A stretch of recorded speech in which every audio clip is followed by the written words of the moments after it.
Hello, welcome to Philosophy Roulette, number 184, where we read and review philosophy, and might do some other stuff today, don't know, but here we go. So let's see, what do we have going on today? Let's just see what's new.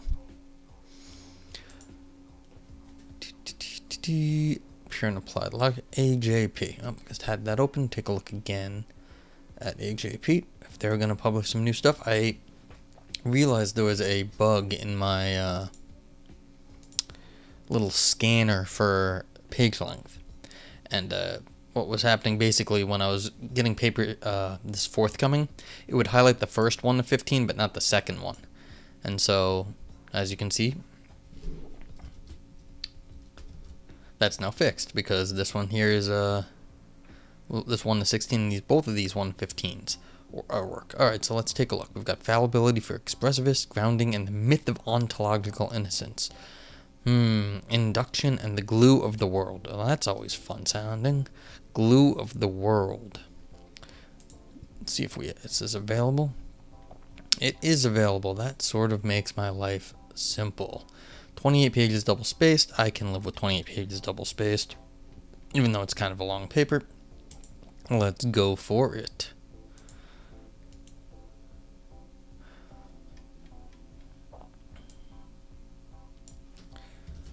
I'm always trying to think of new things that can be done in terms of philosophy roulette. There's lots of it's harder than you think to come up with ideas on presenting philosophy live. I mean, there's just always the lecture, but there's plenty of those. If you come into chat and you want to grab the paper, you can always type !paper in the chat and the link will pop back up and it'll bring you right here. So, did I hit download? I don't even remember if I hit download. We'll find out very quickly.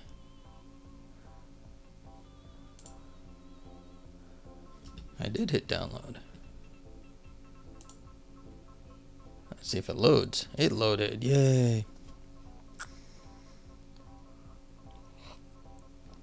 Okay, so we're doing Induction and the Glue of the World by Harjit Bhogal. I apologize for how I say anyone's name, including the authors. Forthcoming in Australasian Journal of Philosophy, and this is my first time reading it, so if you're joining me live, feel free to ask questions, but then again, I don't know what's going on, so we're going to find out. Okay, so we don't read abstracts. Who needs to know what the paper is about? Introduction. The core idea of Humeanism, as that term is used in modern metaphysics and philosophy of science, is that there are no necessary connections between distinct existences. Connections between existences. Except for existence. They connect because they are existing things. Okay. I guess so that would be the unique connecting thing. You know, as was told to me when I was an undergrad, if you're going to get a philosopher, you get them early, because once they get going, you're not going to stop them. And it's like, it's like if I can catch them in the first sentence, that's usually where you want to get somebody. It's like if you're going to do philosophy, you have to know what these people are up to, and no necessary connections between distinct existences, except the problem is that then they're both all existences. So let's see how this plays out. But okay, so the picture that flows from this one is where the world is at its base just a mosaic of disconnected events pushed up against each other in space-time. There are no necessary connections gluing the events together. In particular, laws of nature and causal relations do not provide such glue. Rather, the Humean typically accepts that laws and causal relations reduced to patterns of events. Yeah, that's standard stuff. This is a popular view. However, many philosophers, and most notably Armstrong, have worried that Humeanism has a problem with induction. If the future is disconnected from the past, this isn't just Armstrong. I think Hume knew this too. I mean, that was kind of the point.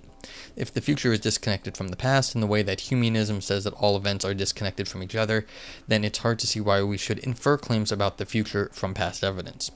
But most modern humans don't seem especially concerned. Ned Hall, for example, calls such worries about induction silly. Barry Lower quickly rejects them as question-begging. The general Humean attitude seems to be that everyone faces the problem of induction, so the Humean has no special problem. This view comes out clearly in the lower article, but also in BB. She influentially argues that anti-Humans don't have a solution to the problem of induction. Even if we accept necessary connections, there's still a problem of inferring future claims from past evidence. She concludes that the Humean is no more guilty than the realist about necessary connections of susceptibility to the problem of induction. Yeah, I'm rather sympathetic to this. I don't think anyone solved induction, so why are you beating up on the Humeans? I mean, I don't have to be a Humean to recognize that no one has a good answer to induction at the moment, so why should we say that it's a special problem for them? And like I said, you don't even have to accept the anti-Humean claim to you don't have to be on either side of the divide here. Okay, but I don't think this is right. Humean and the anti-Humean are not the same footing with respect to induction. Okay, so here we're going somewhere. Although they are on the same footing with respect to one version of the problem of induction, neither can convince the inductive skeptic. I claim that the Humean faces certain internal problems regarding induction that the anti-Humean does not. And these problems are very serious, perhaps fatal. Okay, so I'm going to say that there is something especially wrong about the Humean picture of the world. In Section 2, I will set up the dialectic. In Section 3, I will discuss two types of skeptical problems that one might face.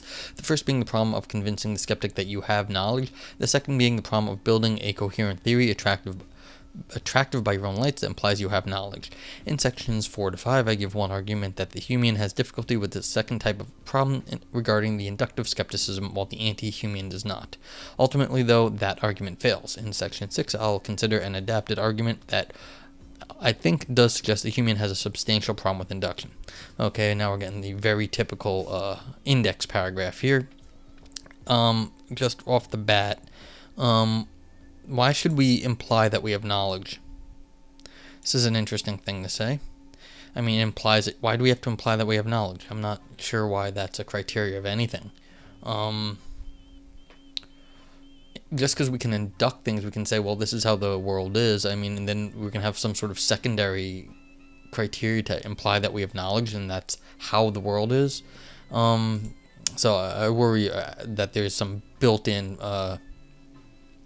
begging the question how we understand knowledge on this account already. Okay, so let's see where we're going, because I mean nothing I've said at the moment has anything to do with really what is being written here. Armstrong, Beebe, and necessary connections. Take humanism to be the view that there are no necessary connections between distinct existences. This is consistent with the necessary connections between facts about a whole and facts about its parts, for example, since the whole and the parts are not distinct existences. But not with necessary connections between the properties of mass and acceleration, since those properties are presumably distinct existences. Now, I have no idea why you'd assume this. Why are parts and wholes and then parts and wholes in physics not the same thing? Because mass and acceleration, you could say, well, those are different parts of a physical object. If it has a mass and an acceleration, and they have distinct existences in those properties, but the facts of parts is not. So, I mean, we've got a distinction between the physics here, and so a little worried about that. So, continuing. A variety of positive views are consistent with this denial of necessary connections, but typically modern Humeans accept that the world at its fundamental level is a mosaic of local events in spacetime with no necessary connections between them. The concern for the Humean is roughly that since they deny necessary connections, there is nothing gluing the past to the future. In fact, there is nothing gluing any event to any other distinct event. And it's hard to see why we should use the past as evidence about the future if the future is disconnected from the past. The anti-Humean, on the other hand, seems to have better prospects for dealing with induction. Since they accept the existence of necessary conditions, they have at least some material to work with. Okay, so basically you're saying, look, the Humean is saying there ain't no connection, and the other person is saying there is a connection, and so therefore better prospects for dealing with induction. This is assuming we really like this version of induction anyway. But you do want to say something based on the past that there is something in the future. But yeah. The now standard anti-Humean strategy with respect to induction suggested by Armstrong appeals to these necessary connections. His idea is that the best explanation of the irregularities that we observe is that there are necessary connections. Exactly how this is developed depends on the details of what necessary connections of the anti-human accepts. But Armstrong's version says that when all F's we have observed are G's, the best explanation for this is that there is a necessitation relation that holds between F and G. So, by inference to the best explanation, we are justified in believing that there is a necessitation between F and G. And given this, we are justified in believing that all F's will be G's, even those F's we have not observed yet. Okay, so we've got just like point out inference to the best explanation right here, which is seemingly, we're just going to go right by that. Might have to come back. Among Humeans, however, there is a lot of doubt. Oh yeah, and by the way, any of the viewers, if you have questions, please feel free to ask. But, yeah. Among Humeans, however, there is a lot of doubt, perhaps even incredulity, that this anti-Humean strategy has solved the problem of induction, that this problem that we've been puzzled about for nearly 300 years is no longer an issue. In particular, Beebe argues in detail against the anti-Humean solution, but the basic point is simple. Even if we accept the existence of necessary relations, it's not clear why someone who is skeptical about induction should believe the best explanation of the observed regularity between F and G is the hypothesis that the necessitation relation holds eternally between F and G, rather than some weaker hypothesis that F and G have been related by necessitation so far. There is still some back and forth over this kind of objection to Armstrong's approach and related strategies, but I'm just going to assume in the Humean's favor that Beebe is correct about Armstrong's strategy. However, I'll argue that still the Humean is in a much worse position with respect to inductive skepticism than the anti-Humean. Two approaches to the skeptic. Let's start by looking at how Beebe characterizes the problem of induction and the dialectical position she is taking. She is admirably clear about this. Her paper starts as follows. For the purposes of this paper, I take the problem of induction to be a genuine skeptical problem.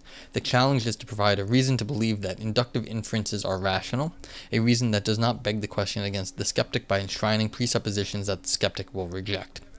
Beebe is understanding of the problem of induction as effectively the problem of convincing the skeptic, of finding an argument that starts from premises that the skeptic will accept to the conclusion that induction is justified. Okay, it's an interesting way to set it up, but yeah. Traditionally, debates over skepticism were construed in this way, but of course convincing the skeptic is extremely hard. Nowadays, discussions of skepticism don't typically aim to convince a skeptic, rather the aim is to build a coherent and attractive theory which implies that knowledge is possible, regardless of whether the skeptic is convinced. When the problem of skepticism is understood in this way, there is no problem with your theory enshrining presuppositions that the skeptic will reject. Well, you still have to enshrine presuppositions that your typical philosophy person will accept. So there's still a bar you have to get over. It's just not so high. So it's a very different bar, but that's okay. So we have in effect two skeptical problems. The first is about convincing the skeptic, the second is about building a coherent theory attractive by your own lights that implies that knowledge is possible regardless of whether the skeptic is convinced. You see right here you've got the skeptic, which is like, say like over here, there's a skeptical bar, and it's very high. Then you've got your bar, which is your arbitrary, what you like, and this is the bar you have to get over. So I mean, in some sense you have to like, it's like, are you going to go, like, your bar is here, and this is, like, arbitrarily set by what you think is good, and this is kind of where people are arguing. The Humean and the anti-Humean are like, well, it has to be here, it has to be here, it has to be... It's like, okay. So I'm not entirely convinced that this setup is not going to beg the question. We'll find out. When Beebe argues against Armstrong's solution to the problem of induction, she is arguing that the anti-Humean, just like the Humean, can't convince the skeptic. As I noted, I'm assuming she's right about that. But I'll argue that the Humean has a worse problem. They don't have a coherent theory that is attractive by their own lights and implies the right results about when inductive knowledge is possible. The terminology I'll use for this is that the Humean has an internal problem with inductive skepticism. The intuition that the Humean view itself involves commitment to premises that lead to inductive skepticism. I don't want to rest a lot of weight on this notation of internality, though. What counts as part of internal to the Humean view is that what is somewhat vague and determined by sociological facts about actual humans. But again, the key point is that the Humean doesn't have a coherent theory that is attractive to Humeans themselves and implies the right results about induction. I've heard like internal critiques called like immanent in other areas of philosophy. So this is an immanent critique. Like I think that's the right word. I might be wrong, but I mean, yeah, there's nothing wrong with using internal here. But I think what the author is doing is they're saying, look, this is the skeptic, and everyone agrees is a very high bar. Like we're assuming we're jumping from the page break here. This is the Humean bar, and the author, I think, is going to say, look, you can't make a stable bar anywhere in here. It's trying to get a stable Humean spot that everyone has to jump over is not going to work. So I can see where they're going, and they're going to say for the, well, this is where I think they're going, and then for the anti-Humean, there's going to be a yeah, I don't have a third color. Let's give like a dashed line over here. This is going to be the anti-Humean thing, where you have the necessary relations, and that's going to be the stable bar that they have to jump over. So the Humean is going to have like some sort of hazy bar up here, and that's not going to work. And then the anti-Humean is going to have a stable, the necessary relation bar, and that's it. So let's find out. A first argument. Let's start by considering an argument that the Humean is forced to work towards inductive skepticism. 1. If we think that there is no explanation of an observed pattern, then we shouldn't believe that this pattern will continue to further unobserved cases. So if we think there is no explanation of an observed pattern, then we shouldn't believe that this pattern will continue to further unobserved cases. So if there's, why is it called a pattern? So that's weird. So you just think, all right, we've got some arbitrary pattern, and so there's no reason to think this arbitrary pattern will ever happen again. Yeah, so you shuffle your deck enough times that it's shuffled, and because there's 52 cards and like that, the number just increases by shuffling. The randomness goes up huge. You may never get another shuffle just like that one, and so you have no reason to think that you're ever going to get that shuffle of cards ever again, and that's reasonable. Okay, so that's what's going on in number 1. 2. For the Humean, there is no explanation of the observed regularities. Okay, so all regularities there's no explanation for. So 3. The Humean shouldn't think that the observed regularities will continue to further cases. Again, this is just the aim is to show that the Humean has an internal problem with inductive skepticism. Premises that Humeans don't want to reject lead to inductive skepticism. Perhaps you already think that this argument can't cause an internal problem because the Humean will happily reject it too. I agree. I'm not endorsing this argument, but it will be useful to explore it in some detail in order to develop a better argument. But let's start by motivating the premises before we look at possible human responses. Okay, so the problem here is for the Humean, there is no explanation of the observed regularities. And they'd say, look, well, of course there's an explanation for the observed regularities. But like, that doesn't mean you're always going to get it in the future. And that's what the typical line is. Me, I'm worried about this understanding of pattern here, because when I say, like, if you shuffle the deck and then you look at that pattern, that could be completely unique. Now that might not be what scientists consider a pattern though, so I'm much more concerned about what counts as observed pattern. So let's see where the author is going though. 4.1 defending 1. Consider this case: anemia. In a medical study that looked at a sample of the population, you find that everyone with a certain gene also has anemia. However, given your background knowledge of the relevant gene and anemia, you think it is unlikely that there is an explanation of the pattern. Rather, you think it is a fluke or coincidence. There is a powerful intuition that to the extent that we don't think there is an explanation of this pattern, that it's merely a coincidence, then we shouldn't expect to see this correlation between the gene and anemia outside the sample. This is a compelling thought, but we should pause to clarify it. In particular, we should be a little bit more careful about what it means to say there is no explanation of the pattern.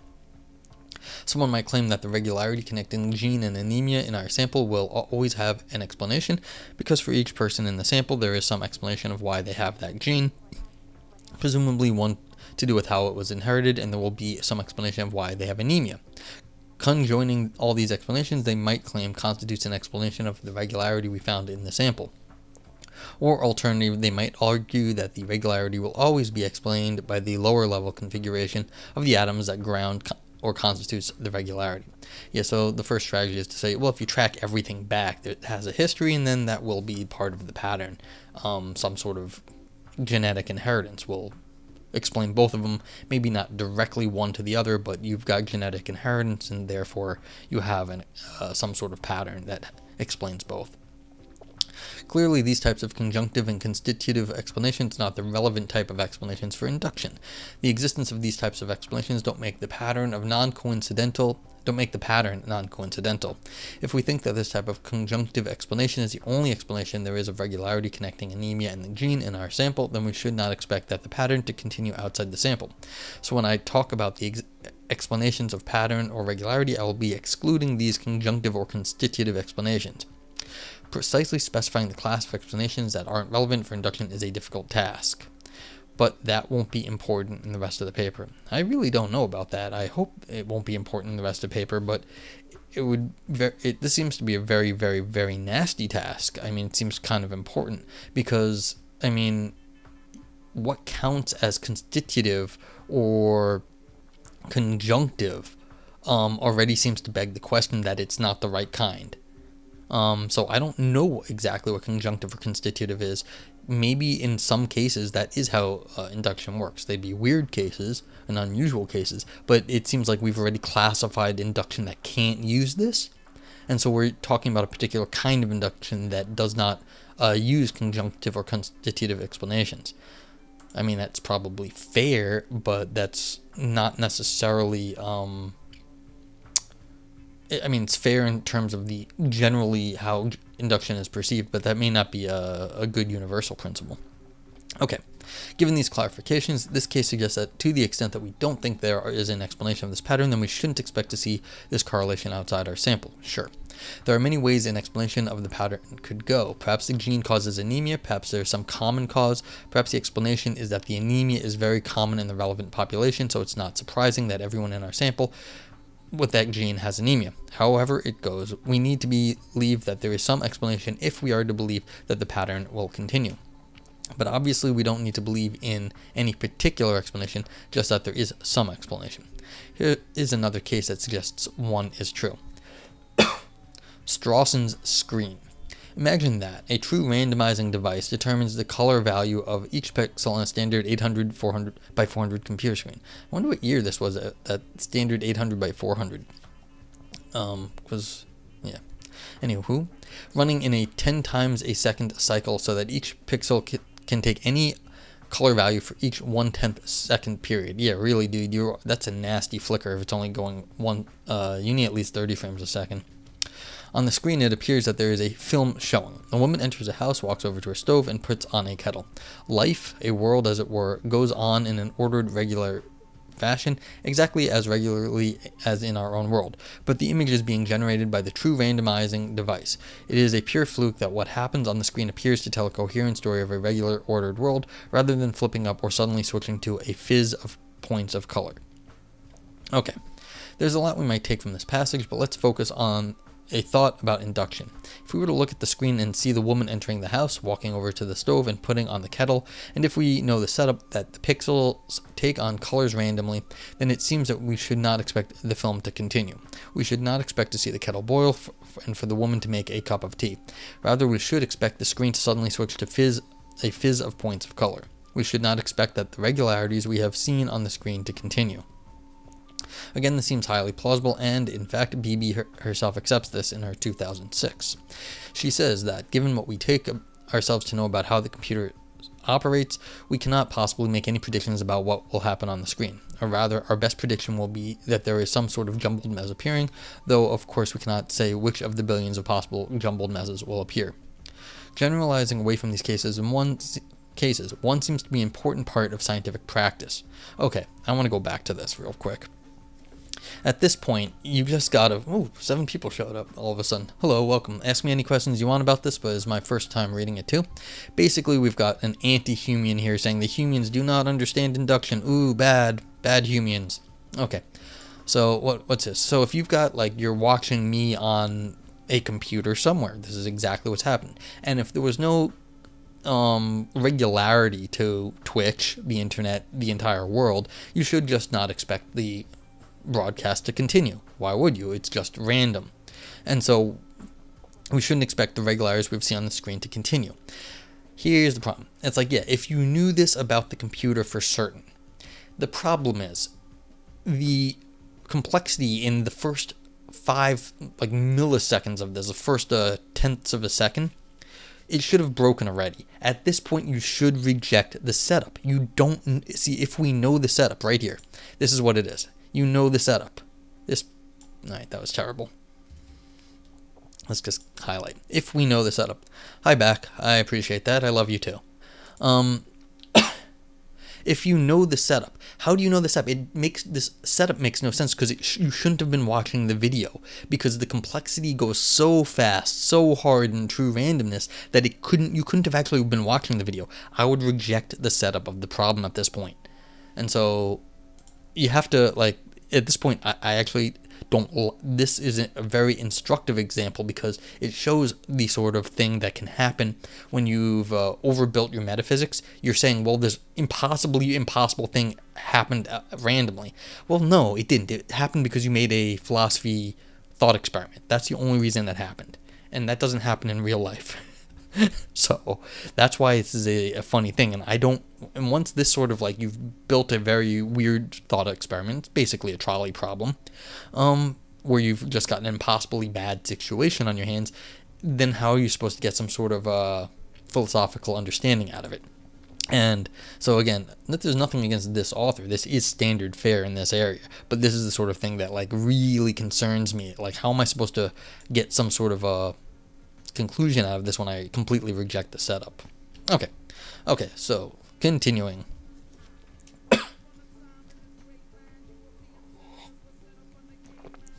Generalizing away from these cases, one seems to be an important part of scientific practice. Imagine how strange scientific practice would be if we expected patterns that are mere flukes or coincidences to continue.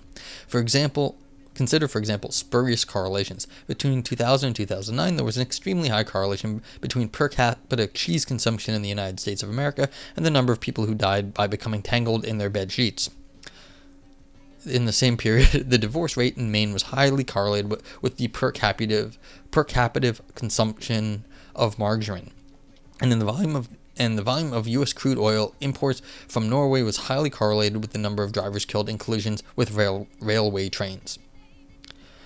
I take it that in all these cases we think there's no explanation for the correlation, again, except for the types of merely conjunctive or constitutive explanations that we are explicitly excluding. All of these correlations are coincidences. Consequently, we do not and should not expect these patterns to continue. To deny this would seem to run vastly counter to scientific practice and to everyday reasoning, something that the Humean does not want to do. The Humean should and would accept premise 1. Yeah, see, again, the Humean should and would accept.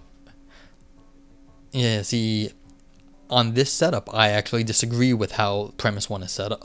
I disagree with the understanding of premise 1 here. And so if I'm a Humean, that's what I would do. I'd reject the understanding of premise 1, for all the reasons I just went into. But yeah, this is standard fare, so I actually completely agree with the author. This is something that the Humeans do have to deal with, but they have to go maybe something I said or plenty of other ways. But this is a good setup in terms of how this author has set up the problem. If you think that the margarine consumption and dying by train have anything to do with each other, then you've got a big problem there. Defending 2. As I noted earlier, I think most Humeans will reject 2, so I'm not going to give a full defense of it. But there is a clear idea underlying 2. For the Humean, the mosaic of events is taken as basic and unexplained. There is nothing standing behind or outside the mosaic, making the mosaic what it is. Yeah, I actually usually always post everything to YouTube eventually, so if you want to go back and look at stuff, it'll be up. So yeah, there should be a link probably below in the description here, but I mean my username is the same on YouTube too, so you can just search for Philosophy Roulette or my username, and it's Nogur0 on YouTube, and you can see a bunch of the past broadcasts. I try to get it up within a week or so, but sometimes a little slower, sometimes a little faster. Okay. For the Humean, the mosaic of events is taken as basic and unexplained. There is nothing standing behind or outside the mosaic making the mosaic what it is. Consequently, the observed regularities that are part of the mosaic of events won't ever have an explanation either. We will see how the Humean might reject this soon, but first we will consider a couple of other possible responses to the argument. 5. Responding to the argument. How will the Humean respond to this argument? I'll consider 3 options. 5.1. Reject 1. The Humean might reject 1. That is, it might say that even if we don't believe that there is any explanation of a pattern, we should sometimes believe that the pattern will continue to further cases. Thank you. Back, I appreciate it. The discussion that above seems to suggest that the Humean shouldn't reject 1. As we noted, this connection between explanation and induction seems to be a central part of scientific practice. And Humeans typically want to respect scientific practice, a view which denies central parts of science would be unattractive to them. However, BB 2006 does seem to reject 1. As we noted in her Strawson's screen, she accepts that we cannot possibly make any predictions about what will happen on the screen. So she is skeptical about making inductive inferences in the screen case, and she seems to accept that the Humean has no explanation for the observed regularities of the world.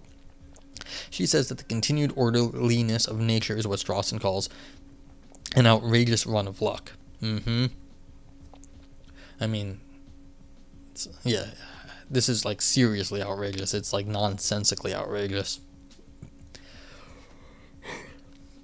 But she claims there is a relevant epistemological difference between Strawson's screen and the Humean mosaic. The difference is that, unlike in the case of the screen, we take ourselves to know, fallibly of course, that the universe is, in fact, an incredibly ordered place.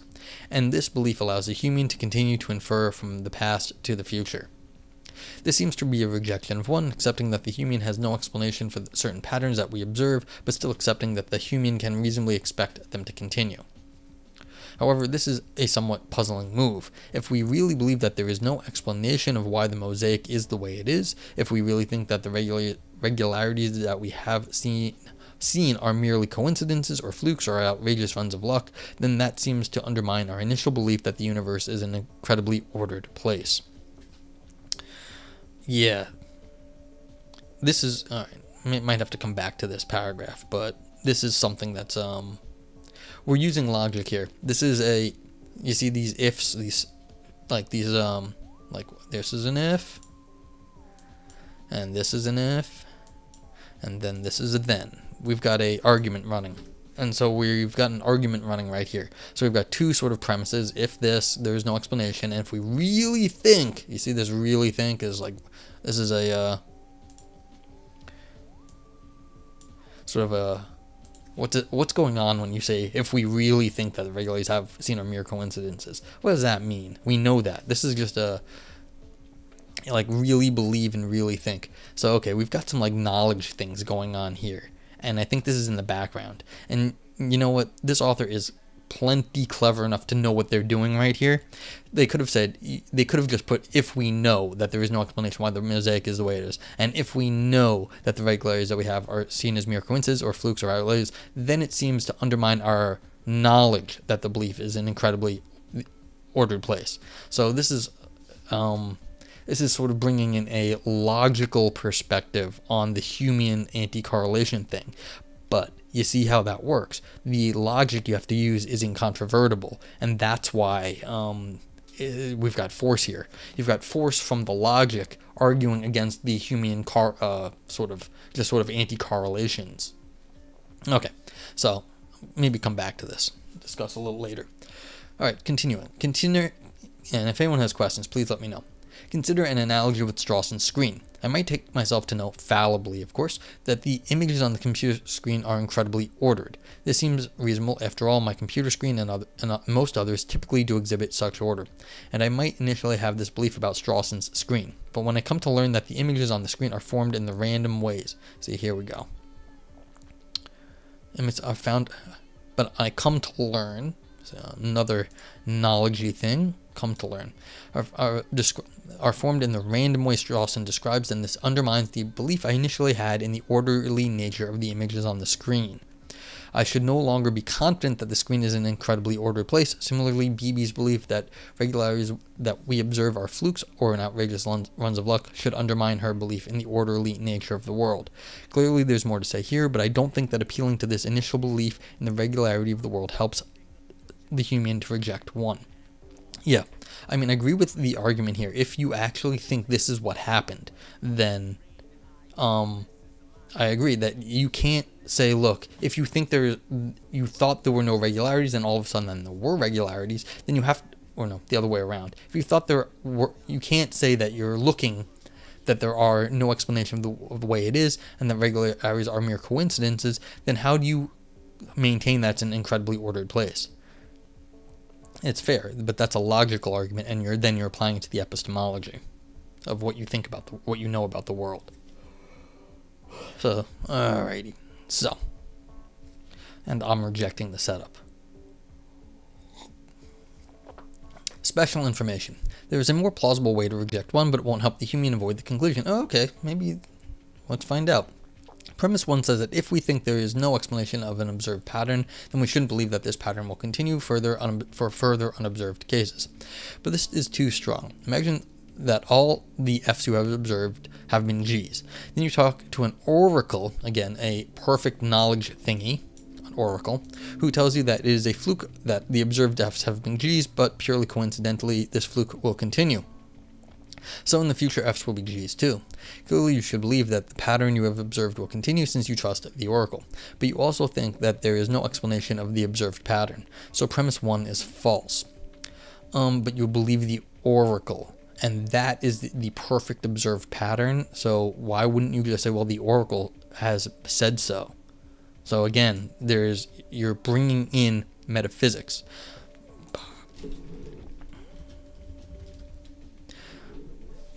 You can always type exclamation point paper, and I usually put the link back up. This will take you to the fill papers page, and you can just go scroll down and it's there.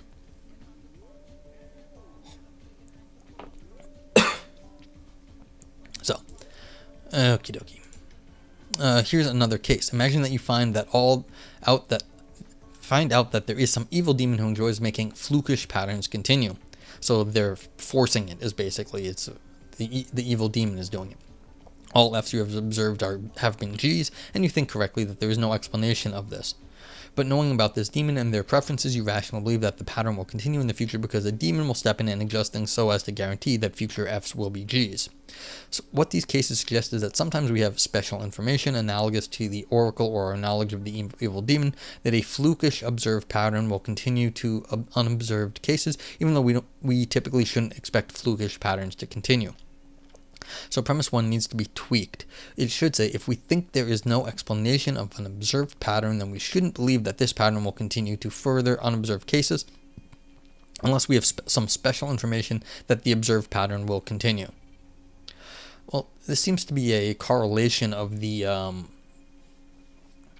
above thing that's constitutive, or the whatever it was thing, because you're talking about some sort of other sort of system that's keeping the correlation together, and either it's the evil demon or the oracle that has sort of guaranteed it. So you've got a guarantor is what you have on these. Okay, so can the human avoid inductive skepticism by saying that they have such special information that the observed regularities will continue, something similar to our knowledge of the oracle or the evil demon? It's hard to see how. If a human observes a pattern in the mosaic, for example, that all cases in the past force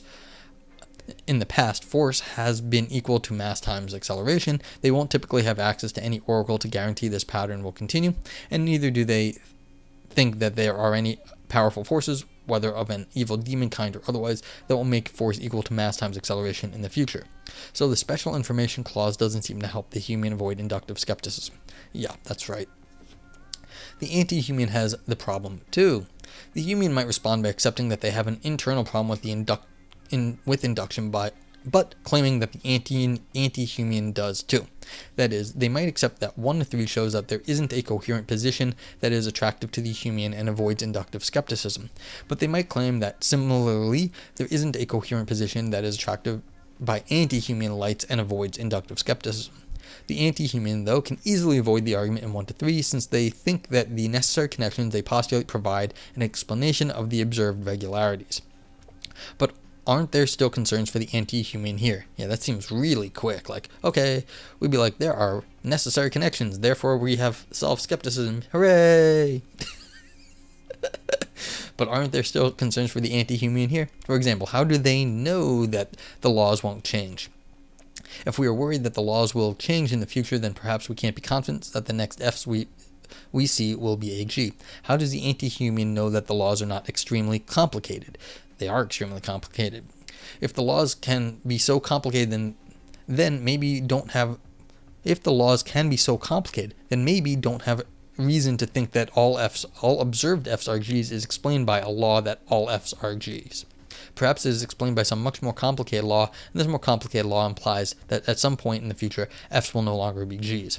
I mean, for those of you who know, this is like GRU. I mean, the color where basically everything that was blue is going to turn to green at a certain date, and so it's a complicated law. So, who was that? Yeah, it's the new riddle of induction, that was called, and I'm blanking on the author's name, but it's a very, very nice thought experiment showing this problem. So if like you say, look, all the emeralds you've seen, they're all green at the moment, but some oracle tells you that in the future they're not actually green, they're GRU, and they start off green, but they're going to turn blue after some year in the future, say 2030. So they're not really green, they're GRU, and it's this is what's going to happen. So how can the anti-human know that there's a complicated that all emeralds are green at that point? Because they're not. They're wrong. They're GRU. They're not green.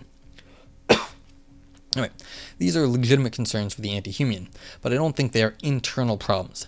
That is to say, even in light of these issues, it looks like there can be a coherent position that are attractive by the lights of the anti-human and avoid inductive skepticism, even if others will not be convinced. Well, I mean, as the author said earlier, there's nothing hanging on the word internal. Why is internal worse for the human and just have these external problems for the anti-human? I mean, isn't that just two sides of the same coin? Just pushing the problems around doesn't fix the problem if you're just where it is. I don't know. Okay. Continuing, for example, consider again Armstrong's view that the best explanation of observed regularities, like all observed F's being G's, is that there is an unchanging law that all F's are G's, and so we should believe that all future F's will be G's. Beebe thinks that the skeptic will deny this claim about bestness of explanation because the skeptic is worried about the possibility of laws changing or being extremely complex. But regardless of whether Armstrong will convince the skeptic, it seems perfectly coherent for him to claim that the best explanation of all F's being G's is in fact the simple unchanging law that all F's are G's, rather than any law which changes over time or which is very complicated. And further, this Armstrongian view seems to be attractive by the anti-human's own lights. At least there is no obvious reason why the anti-human should be unhappy accepting this claim about inference to the best explanation. So I think Armstrong's view is an example of how the anti-human can have a coherent view attractive by their own lights that avoids inductive skepticism, regardless of whether the human or the inductive skeptic will agree. Of course, I've not ruled out the possibility that someone in the future will come up with an argument showing that the anti-human positions face internal problems too. Perhaps, for example, someone could argue that the scientific practice seriously countenances laws changing, and hence the claim that the best explanation of all F's are G's is an unchanging law is in conflict with the practice. In fact, a reviewer notes that Dirac countenances the possibility of the fundamental physics constants changing. However, such suggestions are rather rare in scientific practice and so don't seem to undermine the anti-human's claim about inference to the best explanation. I was going to say, yeah, people definitely have brought this up before. I didn't know it went back to Dirac, but yeah. You've got pessimistic induction. All of our laws change in science. I mean, they just do. It's the history of science. But yeah, so not entirely, I mean, this is bringing this paper, the conclusion, more in line with scientific practice. And that's a little worrisome because if we're just describing how science goes, well, these are normative theories. Maybe we should be going more human or more anti-human, but then if you're just merely describing things, that may mean just, well, the anti-humans currently have the day. Back. Philosophy is not respected socially and academically. Do I agree with this statement?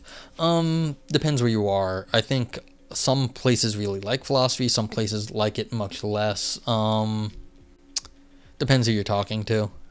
Usually people who disrespect philosophy, I find, have no idea what they're talking about.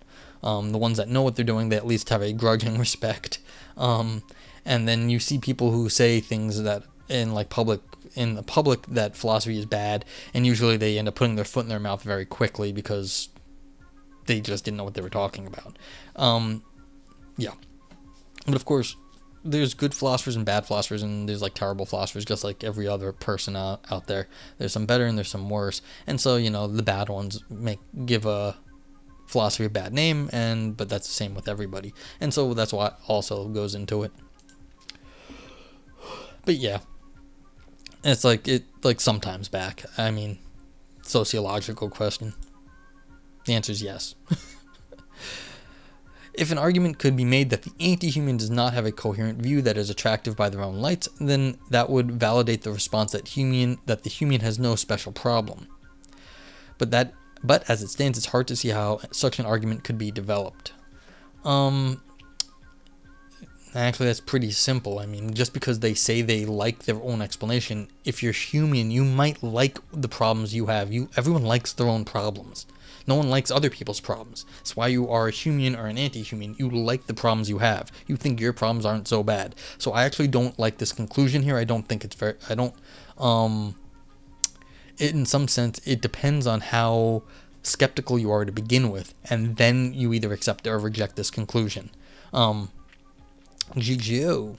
If I want to pursue a research job on Academy on Philosophy of Science, is it a conceivable thing to do? If so, what advice can you give me? It is a conceivable thing to do, and there are history and philosophy of science departments, and you should go ask them. Like Pittsburgh has an excellent history and philosophy of science department, and you can definitely go apply there. Go try to get a master's at that place. There are other ones also, departments that have very strong research in history and philosophy of science. Or at least have, maybe even if they don't have their own separate institute, they might have associated philosophers, like a bunch of people working in history and philosophy of science. So it's definitely a thing people do. So yeah, this is definitely, I don't know what the academic job market is at the moment, but yeah, I mean, sure, you just you can search for history and philosophy of science, and you will find like the one in Pittsburgh. I think Boston University had history and philosophy of science, like a little associated thing with the philosophy department. So yeah.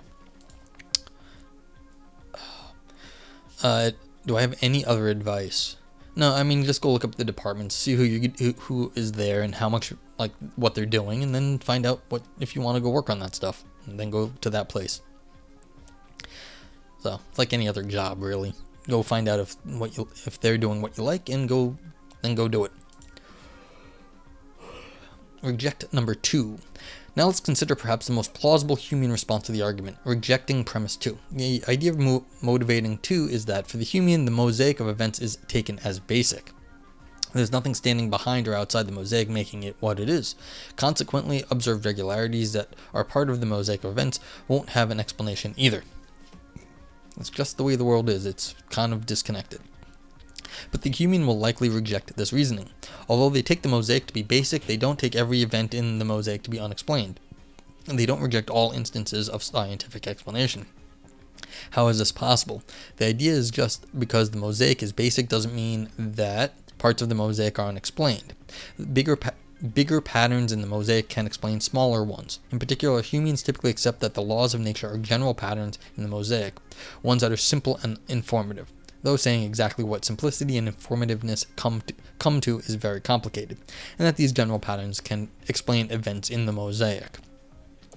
Broadly speaking, we can think of such Humean explanation as having a pattern, subsumption, or unificationist flavor. The general patterns in the mosaic explain the particular events. Particular events are explained by fitting them into the more general patterns. This conception of explanation has a long tradition. For example, Hempel claims that the understanding of an explanation conveys lies in the insight. The understanding of an explanation conveys lies in the insight that the explanandum fits into or can be subsumed under a system of uniformities represented by empirical laws or theoretical principles. So all these people express similar ideas. Barry Lower explicitly accepts that the Humean laws explain in this pattern subsumptionist way, as do Humeans like Smart and Bogle. What is the variety between logical thinking and critical thinking? Depends who you're talking to in some sense, what people mean by logical. A lot of times what people mean by logical, they just mean rational, where you've got like premises to conclusions. And then critical thinking a lot of times is complicating things, where you're looking at the problem and you're trying to see it from different ways. You can see that this sort of thing is going on here, where there was a logical argument at a certain point where you said, if this, then that. That was a few pages earlier. And that's a logical argument. The critical one is this is what's going on here. It's the way we understand these concepts and how they work together. So there's less, it's not logic how you understand like the subsumption or unification, the pattern subsumption here. Pattern subsumption is a concept, and that's critically understanding what's going on. Then before there was a logical argument. You said, if you assume this, and you assume this, and you assume this, then you get this result. And that's using the structure of the logic to get your result. This is understanding the concepts themselves to get the result. So this is sort of how you, just an example of how you might break this down, that sort of problem. And it's interesting how that sort of happens in this paper. Certain times there's a logical argument, other times there's sort of like a definitional explanation. Explication sometimes gets a term gets thrown around. Okay, so the Humean can accept that particular events in the mosaic are explained even when the mosaic as a whole is not explained by anything else. And the Humean can say that the observed regularities are explained in much the same way by being subsumed to more general regularities. Consequently, the Humean will happily reject 2. The argument 1 to 3 doesn't cause them an internal problem. Okay, so an improved argument. So the first argument doesn't cause a problem for the Humean. In this section, I'm going to discuss an adapted argument that does better. Okay, if you have any questions about that argument, let me know. I thought it was reasonably clear. This argument doesn't aim to show that Humeanism leads to thoroughgoing inductive skepticism, though. Rather, it aims to show that Humeanism leads to skepticism about some important inductive inferences. One piece of terminology first. Take an observed pattern. For example, that all observed F's are G's. Then call a pattern that includes all observed cases, but also continues to unobserved cases an extended pattern. For example, the pattern that all F's are G's extends to the pattern that all observed F's are G's. Okay, so we're going to take all F's are G's and then continue it on to something a little bit bigger. 2 quick clarifications about this notation. First, there's a sense in which all observed F's are G's extends to the larger pattern, whatever comes about. For example, there's a sense in which the pattern every F was G until May of 2030, and then every F was H instead, counts as an extension of all observed F's are G's. Okay, so this is the GRU problem here, where you have a date in the future, then everything that was green blue turns green, and so now everything that was F is now something else. But there is a different, perhaps more everyday sense in which it is a pattern to extend or continue where all F's are G's counts as an extended pattern of all observed F's are G's, but every F was G until May 23rd, then every F was H. It doesn't count as an extended pattern. It is the second sense of extends that I'm using. Okay, so this doesn't count as an extended pattern when you have like a date built into it. Secondly, the universal generalization of all F's are G's is intuitively an extension of the pattern that 20 F's we have observed have been G's. So all emeralds have been green, and we've seen 20 of them, and they've all been green. So we're just saying all emeralds are green after seeing 20 green emeralds. However, the universal generalization doesn't consist in merely adding additional instances to the pattern. Universal generalizations are not merely conjunctions of instances. Well, it depends who you ask sometimes. But yeah, generally they're not. In addition, they require a "that's all" clause specifying the lack of any cases that violate the generalization. It's useful to keep this in mind when evaluating the premise to come. In particular, see footnote 10. Okay, so something, you have to write a whole footnote to fix it. Given this, we can formulate the argument. 4. If we think that there would be no explanation of the extended pattern, even if it were to hold, then we shouldn't think that the observed pattern will continue to the extended pattern unless we have some special information that the observed pattern will continue. 5. The Humean thinks that there would be no explanation of the most general regularities of the world, no matter what they end up being. 6. The Humean has no special information that the observed pattern will continue, so 7.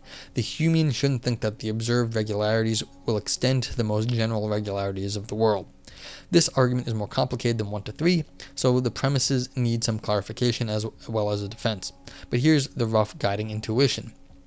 For the Humean, nothing explains the most general regularities of the world, and if nothing explains those regularities, then we, who have only observed some instances of those regularities, shouldn't expect those general regularities to come about. Premise 4. Okay, so I guess we're going to go through each of these. Okay. The formulation of premise 4 is a little complicated, but here's the motivating idea. For an explanation to license your belief that a pattern will extend from observed cases to unobserved cases, that explanation must itself extend, so to speak, to those unobserved cases. For example, consider again anemia and the correlation between anemia and the gene in our sample. One says that to believe that the pattern will continue outside the sample, we must think that there is some explanation of the correlation in the sample. This seems right, modulo the discussion of special information.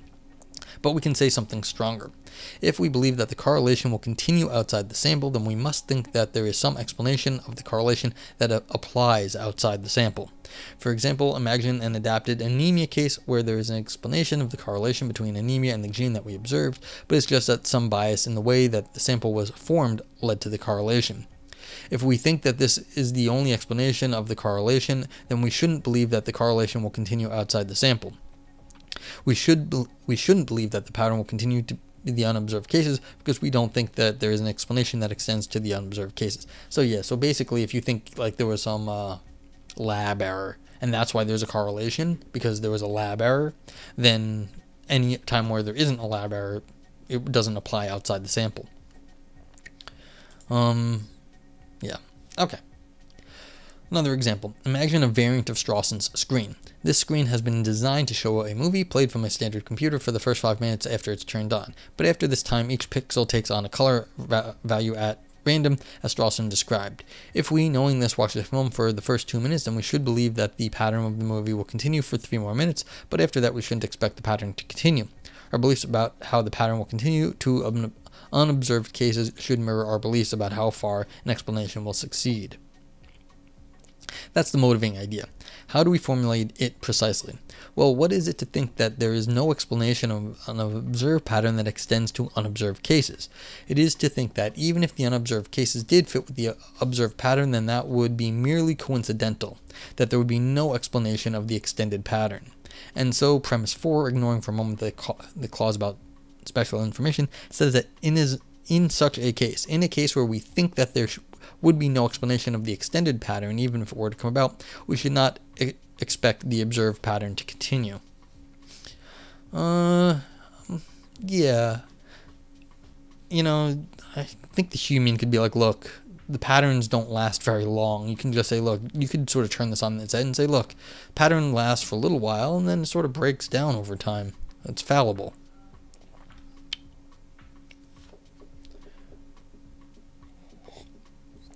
Alright, let's continue. I'm not entirely sure where the author is going, but we're going to find out. The way of formulating the idea is very much in the spirit of Roger White's discussion.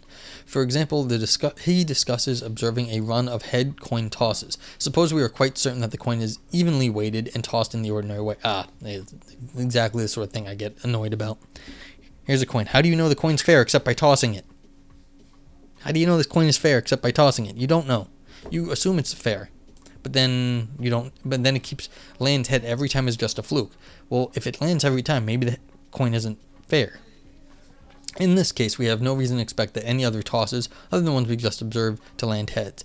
That is to say, if there would be no explanation of the extended pattern of coin tosses landing heads, then we shouldn't expect the observed pattern of coin tosses landing heads to continue.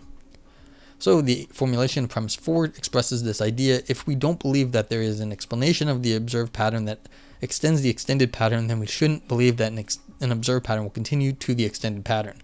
Yes, but why do you think that? That's because you assumed the way it was to begin with was a certain way. Fair enough, and we should probably... This is the important footnote, as the author said, but I'm not going to read that right now. So far, we've ignored the clause unless we have special information. That clause is included for exactly the same reasons as discussed in 5.11. Yeah, that's fair. That no one's going to accept that special information thing. Now we can see clearly why 4 comes to its heart. Now we can clearly see what 4 comes to. It's hard to see how a human could be comfortable rejecting it. 4 seems to be a part of scientific practice that the human should and would accept. Yeah, I mean, again, this is... There's a question of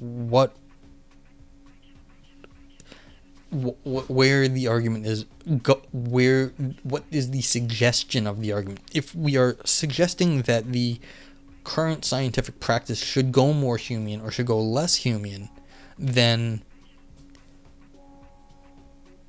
it's like they're saying, well, the human has to reject this. You can't do this because this is not how scientific practice is. That may not be what the human is saying. The human might say, look, you have to go farther away towards this stuff.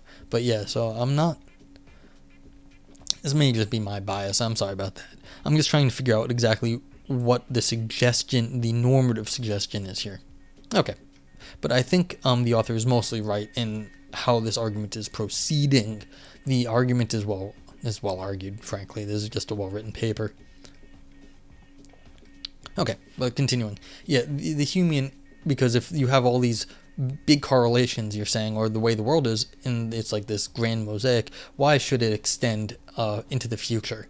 If you're saying at the base level it does not have any sort of reason to do that at the base level, then why should the sub-level also, the what was it called, the subsumed properties, continue? Okay. 6.2, premise 5.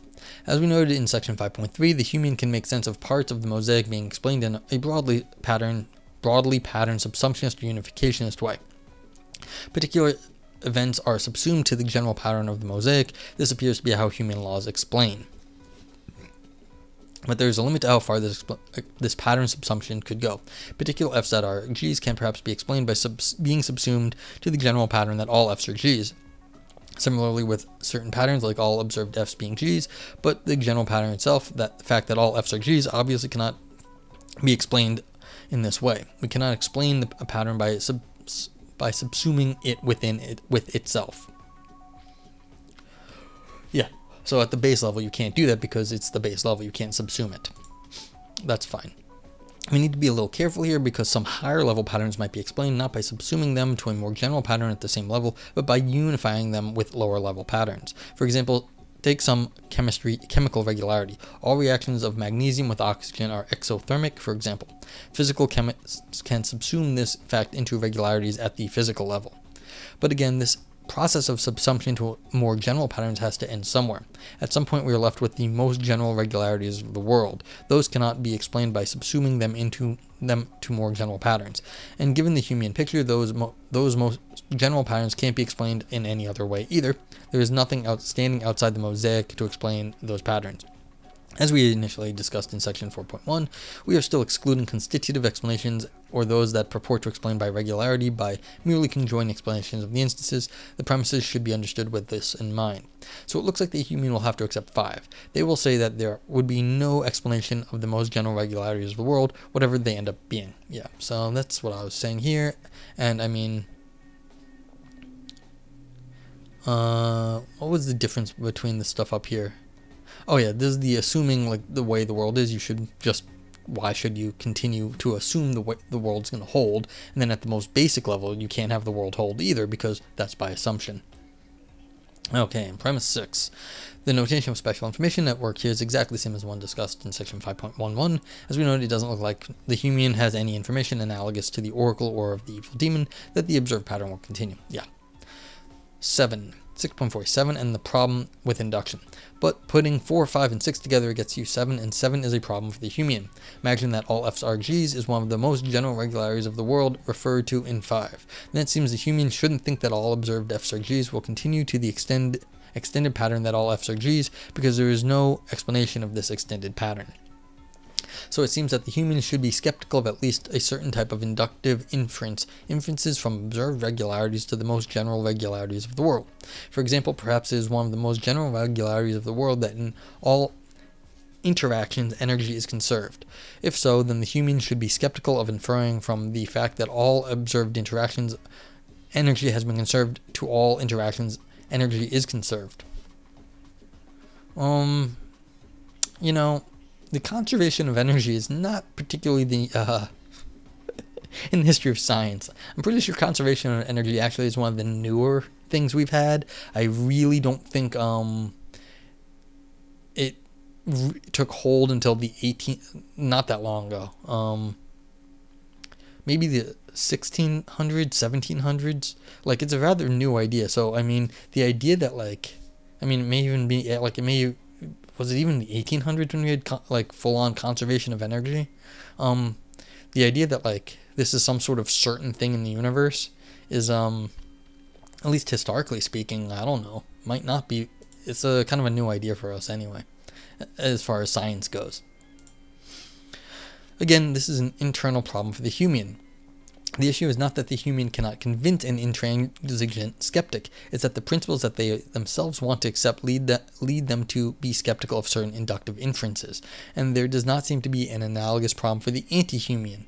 As we noted in section 5.2, the anti-human has problems convincing the skeptic, but they seem to have a coherent view attractive by their own lights, and that avoids inductive skepticism.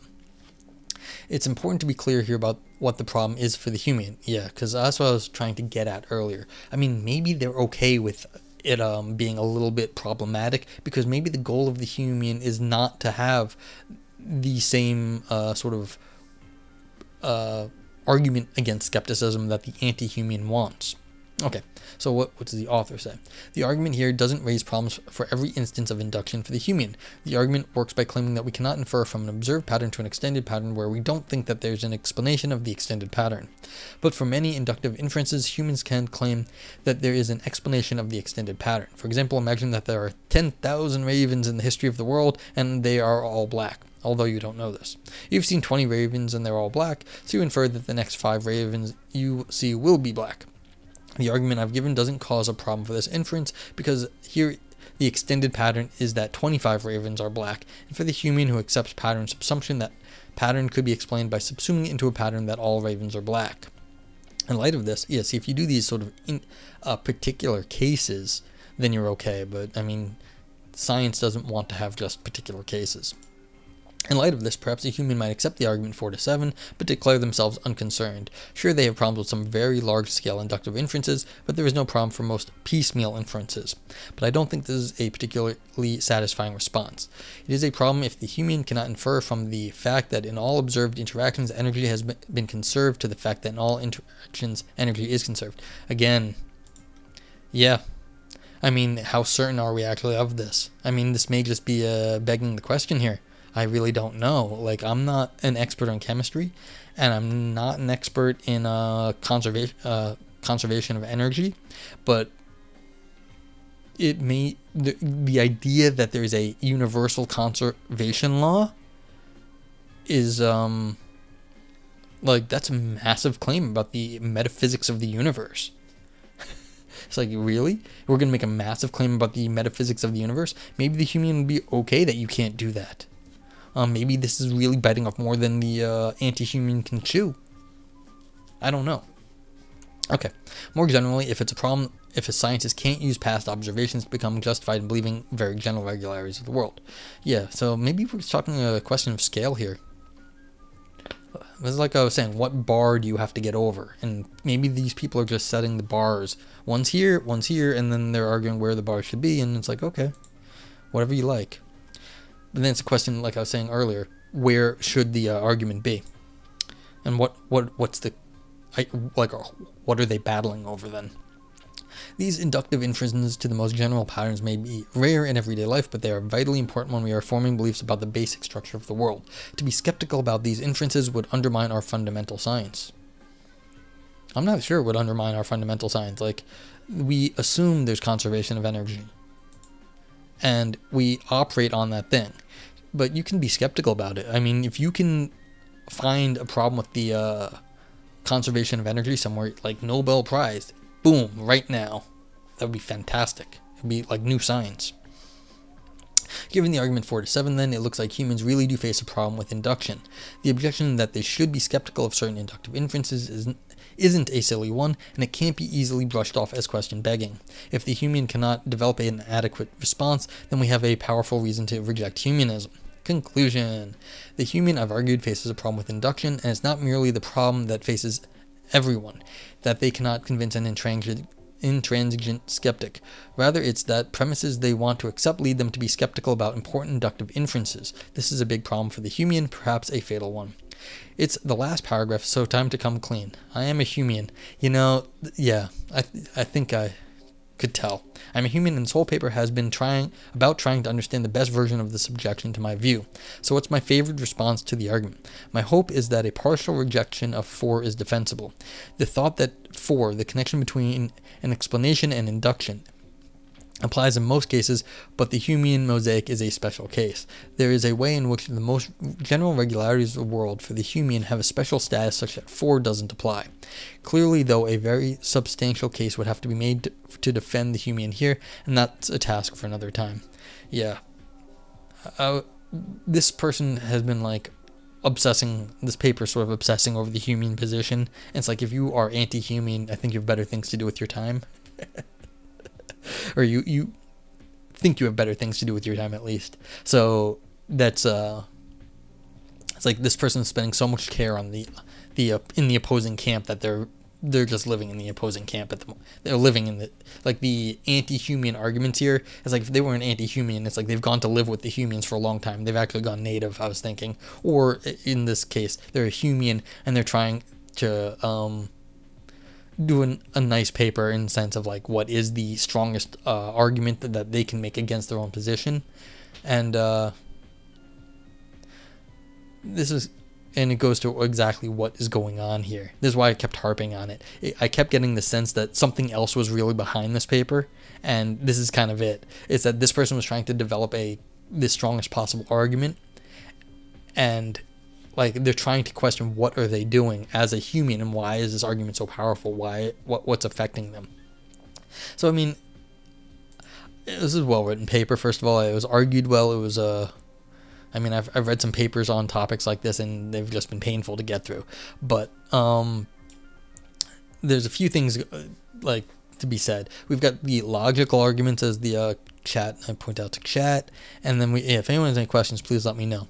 And then we've sort of got these sort of conceptual arguments about what's going on in the concepts, and the question is like, who is this for? This is for the Humean, and is this for the scientist? Well, the scientist doesn't care what we think about this. They're just going to keep doing their stuff. They should care what the philosophers of science think, but they generally don't. And so it's like, but what does the philosopher of science want to be doing here? Should we be telling them that, look, you don't actually get these grand laws? You know what? The scientists don't care. They're like, yes, it is a grand law, but they act as if it's a grand law. That's how they always act, as if they're getting in the words of Newton, like the concepts from like the mind of God. That's how they really like thinking this is the way the world is. It's real. But I mean, everything gets chopped down, broken up, and built into better laws over and over. And so the idea that there is some sort of realism might be a happy fantasy that's going on in the scientist's mind, and that's fine.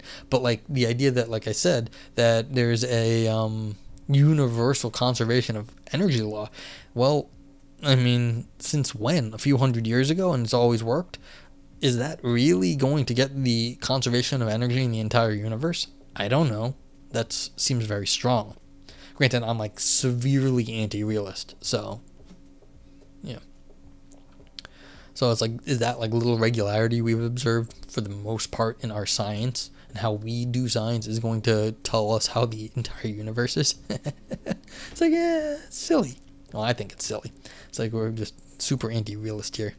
Okay, but what else can be said about this paper? Okay. Going back to my initial thing, between distinct existences. Okay, so this is going to the mosaic, and this is where we started, and this is where it finished.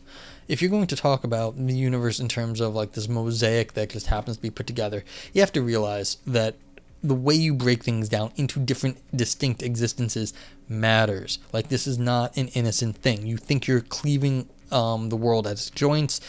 Well, why do you think you're cleaving the world at its joints? Like, why is there nothing, no bias and presuppositions going into this? That's right off the bat. I mean, you might think that's how the world is, but the idea that we're even getting it right, why would that be the case? We might get it right sometimes, we might get it wrong, it might always just be hazy. But then you're saying there's no necessary connections between distinct existences. Well, what makes them distinct? And then there's no necessary connections. Even the concept of this can be a little pushed at the moment. And that's kind of what's going on throughout this entire essay. I'm pushing back on the idea that when you break things down in this way, when you've got things calling distinct existences, that both sides of this coin are that this coin is perfectly weighted, and that's an independent fact from how you flip it. Then you can say, well, why? Then you can say, well, it flipped heads 10 times, but you have no way of knowing what's going to happen on the 11th time. However, it's not the case. You never get that information. It's not possible to get that information in this world, that you know this is a perfectly fair coin. You know that, you assume it's a fair coin by measuring it, but then you only know that measurements by doing stuff. And so it's not like you get to know, then you have a very good idea what's going to happen next, because in that one little instance, you have a lot of information about this coin. So it's not like you get the independence from the basic mosaic. You never get that information. And so that's an interesting, like, that's a sort of the idea that we're getting to this mosaic thing, the fundamental laws of the universe, it seems a little bit grandiose to me. So, push back on that. The most general regularity of the world has to end somewhere. Why does it have to end somewhere? This is, again, this is the sort of the realist response. Well, look, the world has to be a certain way, in a certain kind of way, somewhere. So how is this? This is kind of a realist thing. Now, if you're an anti-realist like me, I'm just like, I don't know if it's going to end. Maybe it just keeps going. Most general regularities world. Yeah, I'm not even sure this concept holds. Like, what is a regularity at some point? Okay, so maybe that's where humanism breaks down, but in some sense, it's a good starting point. Okay. There's nothing, it is very, the reason I stopped here is saying this is a very Wittgensteinian sort of view. I think Wittgenstein was definitely a Humean, whether he knew it or not. Sort of like, you can't get out of the world, and you can't stand outside the mosaic, just like you can't get outside language to analyze language. So, yeah. Alright, I'm not sure I have a whole lot more to say. I'm going for an hour 20. You know, I was thinking doing like an extra long stream today. Maybe I'll go on to a second paper. I haven't done like multiple papers in one thing, in one go for a while. So, if anyone has any questions, for this, I'll just move on to the next one. This is what I'm gonna do, I think. Maybe I'll get some more, something to drink, and I'll be right back.